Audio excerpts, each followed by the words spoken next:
जय मसीह की आप सभी को। ये पहला वीडियो होगा जिसमें मैं आपसे रूबरू होने जा रही हूँ। इससे पहले भी बहुत सारी वीडियोस बनाई हैं, लेकिन ये पहली बार है कि मैं आपसे डायरेक्ट बात करने जा रही हूँ। और आज का जो विषय हम देखने जा रहे हैं परमेश्वर के वचन से, वो है आपका भरोसा या आपका विश्वास। तो देखते हैं हम दानियल की पुस्तक, इसका चैप्टर 6 और इसका 23 वचन। दानियल चैप्टर 6 उसका 23 वचन बताता है, तब राजा ने बहुत आनंदित होकर दानियल को गड्ढे में से निकालने की आज्ञा दी। तो दानियल गड्ढे में से निकाला गया और उस पर हानि का कोई चिन्ह ना पाया गया, क्योंकि वह अपने परमेश्वर पर विश्वास। तो यहाँ पर जो वचन बताया जा रहा है उसमें बताया जा रहा है कि दानियल पर हानि का कोई चिन्ह नहीं पाया गया। दानियल के शरीर पे किसी तरह की कोई नुकसान नहीं पाया गया, कोई हानि नहीं हुई उसको, और सिंहों ने उसको नहीं खाया, उसको टच भी नहीं किया। और इसका कारण क्या था? क्योंकि वह अपने परमेश्वर पर विश्वास रखता था। तो बहुत जरूरी है कि अगर हम परमेश्वर पर विश्वास रखते हैं, इस बात को हम जानें कि अगर हम परमेश्वर पर विश्वास रखते हैं तो हमें परमेश्वर किसी भी तरह की हानि में जाने नहीं देता। तो यहाँ पर हम देख सकते हैं जिस तरह से दानियल के साथ हुआ कि परमेश्वर ने उसको किसी भी तरह की हानि में जाने नहीं दिया, इसी तरह मेरे प्रियो हमारे साथ भी होता है कि परमेश्वर, जब हम उस पर विश्वास रखते हैं, अपने परमेश्वर पर विश्वास रखते हैं, तो परमेश्वर हमें किसी भी तरह की हानि में जाने नहीं। यिर्मयाह 17 का 5 और 6 बताता है, यहोवा यों कहता है, श्रापित है वह पुरुष जो मनुष्य पर भरोसा रखता है और उसका सहारा लेता है, जिसका मन यहोवा से भटक जाता है। यदि हम परमेश्वर पर भरोसा रखते हैं तो परमेश्वर हमें हानियों से बचाता है। लेकिन अगर हम मनुष्य पर भरोसा रखते हैं या उसका सहारा लेते हैं तो परमेश्वर ऐसे इंसान को शापित कहता है, क्योंकि जिसका मन यहोवा से भटक जाता है, ऐसा मनुष्य जो मनुष्य पर भरोसा रखता है, उसका मन परमेश्वर से भटक। परेशानी आती है, तकलीफ आती है, मुसीबत आती, बीमारी आती है, हम परमेश्वर को छोड़कर मनुष्य पर भरोसा रखें या अपने रिश्तेदारों पर भरोसा रखें, अपने भाई बहनों पर भरोसा रखें कि यही हमें ठीक कर सकते हैं, यही हमारा परेशानियों में हमारे को सहारा दे सकते हैं, तो परमेश्वर बताता है श्रापित है ऐसा मनुष्य। लेकिन ऐसी परिस्थिति में अगर हम तकलीफ में हैं, बीमारी में हैं, कमी घटी में हैं, कोई विपत्ति आ गई है, तो अगर हम परमेश्वर का सहारा लेते हैं तो परमेश्वर ने हमें बताया कि वो हमें किसी भी हानि में जाने नहीं देता, जिस तरह से परमेश्वर ने दानियल के लिए किया कि उसने उसको किसी भी हानि में जाने नहीं दिया। तो मेरे प्रियो बहुत जरूरी है कि जब हम किसी परिस्थिति में ऐसे में होते हैं जो हमारे सहने से बाहर हो या हमारे परेशानियां इतनी ज्यादा बढ़ जाएं, तो हमें पहला स्थान या पहला मुंह जो मोड़ है वो परमेश्वर की तरफ करना है, मनुष्य की तरफ नहीं करना है। और इसी के साथ बताया जा रहा है यिर्मयाह 17 का 7 और 8 में, धन्य है वह पुरुष जो यहोवा पर भरोसा रखता है, जिसने परमेश्वर को अपना आधार माना। परमेश्वर ऐसे मनुष्य को धन्य कहता है जो यहोवा पर, परमेश्वर पर, यीशु मसीह पर भरोसा रखता है। परमेश्वर कहता है ऐसा मनुष्य धन्य है जिसने परमेश्वर पर भरोसा रखा और जिसने परमेश्वर को अपना आधार माना, वह उस वृक्ष के समान होगा। यहाँ परमेश्वर सिर्फ धन्य नहीं कह रहा है, यहाँ परमेश्वर हमें आशीष भी दे रहा है। वो क्या आशीष दे रहा है? वृक्ष के समान होगा जो नदी के तीर पर लगा हो, यानी कि नदी के किनारे लगा हो। ऐसे वृक्ष के समान वो मनुष्य होगा जो परमेश्वर पर भरोसा रखता है और उसकी जड़ जल के पास फैली हो। जब धाम होगा तब उसको ना लगेगा, उसके पत्ते हरे रहेंगे।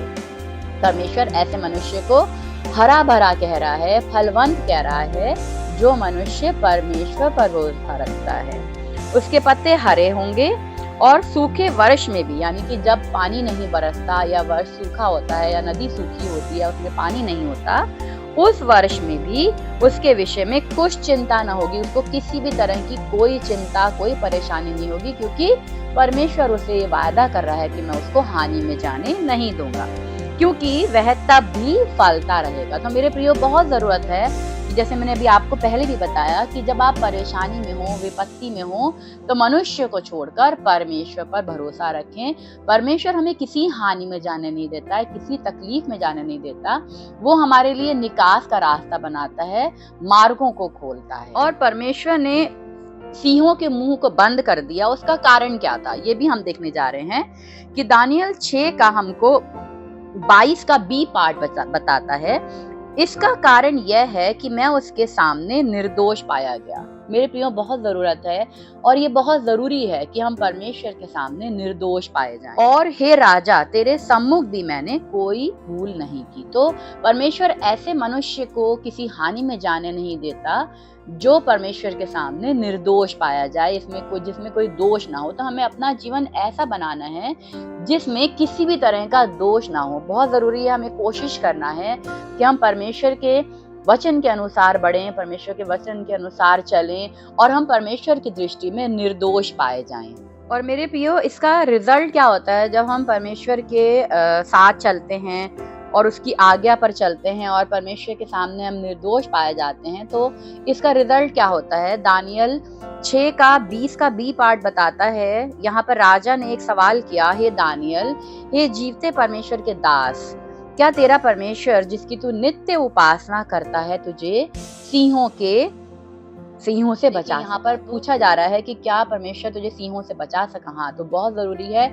इसका रिजल्ट ये होता है कि जब हम परमेश्वर की नित्य उपासना करते हैं, हमेशा उसकी प्रार्थना में लगे रहते हैं, उससे प्रार्थना करते रहते हैं और हम परमेश्वर के सामने निर्दोष पाए जाते हैं, तो परमेश्वर हमें हर तरह की विपत्ति से बचाता है, किसी भी विपत्ति में जाने नहीं देता और परमेश्वर हमारी रखवाली करता है, हमारी सहायता करता है। तो यहाँ पर भी परमेश्वर ने सिंहों से दानियल को बचाया और राजा दारा जो है वो पूछ रहा है यहाँ पर कि क्या तेरा परमेश्वर जिसकी तू हमेशा उपासना करता रहता है, नित्य उपासना करता रहता है, क्या तुझे वो बचा सका?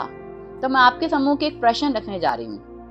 आपके लिए प्रार्थना कितना इम्पोर्टेंट है और कितना जरूरी है? जिस तरह दानियल परमेश्वर की उपासना करता था, नित्य उपासना करता था और दानियल जो था वो परमेश्वर के सामने निर्दोष पाया गया, वो प्रार्थना करता रहता था। 6 इसका चैप्टर 10 बताता है, तब दानियल को मालूम हुआ कि उस पत्र पर हस्ताक्षर किया गया है जिसमें उसको सिंहों के मान में डाला जाएगा। उस पत्र पर राजा ने साइन कर दिए हैं, हस्ताक्षर कर दिए हैं। तब वे अपने घर में गया जिसकी ऊपरी कोठरी की खिड़कियां यरूशलेम के सामने खुली रहती थीं और अपनी रीति के अनुसार, जैसे वो रीति करता था, रेगुलर उन चीजों को करता था, उसी रीति के अनुसार जैसे वह दिन में 3 बार अपने परमेश्वर के सामने घुटने टेक कर प्रार्थना और धन्यवाद दानियल की दिन में 3 बार परमेश्वर के सामने घुटने टेक कर प्रार्थना और धन्यवाद करता था। जो कुछ हुआ उसके लिए धन्यवाद करता था, जो परिस्थिति आती थी उसके लिए प्रार्थना करता था। वो कभी किसी मनुष्य का सहारा नहीं लेता था,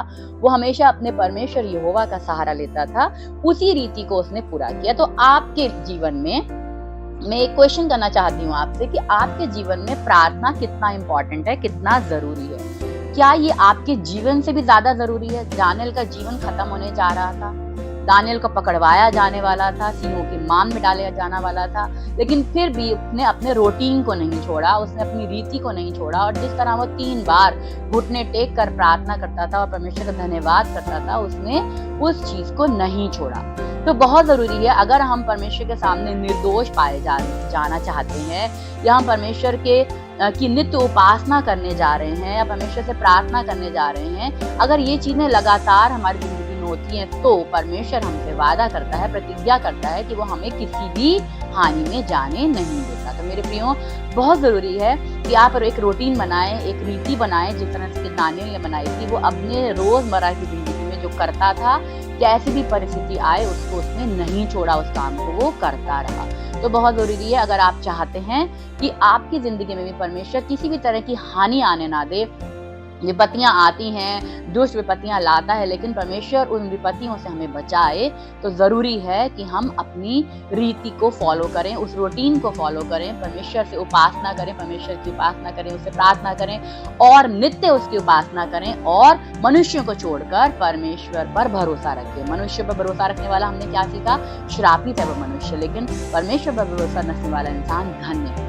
तो आशा करती हूँ इस वीडियो से आपको बहुत आयत से आशीष मिली होगी कि हम किस तरह से दानियल की तरह अपने जीवन को बिता सकते हैं। यदि आपको वीडियो अच्छा लगे तो जरूर से लाइक और शेयर और सब्सक्राइब करें ताकि इसी तरह की और वीडियोस आपको मिलती रहें। और जरूर बताइएगा कि आपके सामने जो मैंने प्रश्न रखा है कि क्या आप नित्य उपासना करते हैं, प्रार्थना करते हैं?